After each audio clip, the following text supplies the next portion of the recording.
advertising demonstrates how Jews moved from the outside or from the margins to the center of American life. And you can see this in mundane, unexciting advertisements where Jews were regarded as a serious market, and so it went both ways. So you have companies like General Foods or Crafts targeting Jews because they are a viable market segment, and in targeting Jews, they were actually pulling Jews from the outside more towards the center of American life, and this worked well for Jews. For example, in the early 20th century, many of whom were really fully prepared to assimilate and really wanted to become integrated. By the middle of the 20th century, many Jews had distinguished themselves on Madison Avenue. So this is another indication of how Jews had moved from the outside to the inside as Jews started to make an impression on Madison Avenue. Madison Avenue also was shaped by certain Jewish idiosyncrasies, a certain cleverness, a certain wittiness.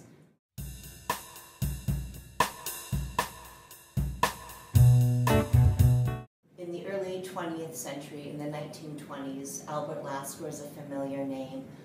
He was Jewish, and he's considered the father of modern advertising, primarily because of the emphasis that was placed upon copywriting. The importance that he attached to copywriting was inherited by the next generation and was picked up by Doyle Dane Bernbach. And they became really well known for work on the Volkswagen, Think Small, Paul Rand, and Bill Bernbach met at the Weintraub advertising agency in New York prior to Bill Bernbach opening his own advertising agency.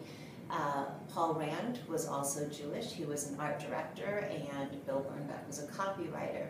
And so this partnership between the art director and copywriter began at the Weintraub advertising agency, which was a Jewish advertising agency. I just also want to call attention to Joseph Jacobs. He opened up an advertising firm in 1919 that specialized in media placement. The firm is still around, and this firm is perhaps most notable for publishing the Maxwell House Coffee Haggadah. Over 70 million copies have been printed since the 1930s.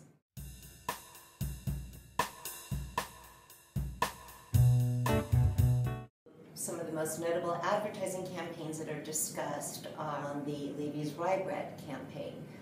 You don't have to be Jewish to love Levy's real Jewish rye breads. The Hebrew National campaign, which says that we answer to a higher authority. There's a chapter on J-dating. Many campaigns for Manischewitz wine and Manischewitz matzah, the Volkswagen, Think Small. What's amazing about that particular campaign, when you think about it, is that the Volkswagen Beetle actually was regarded as a Nazi car.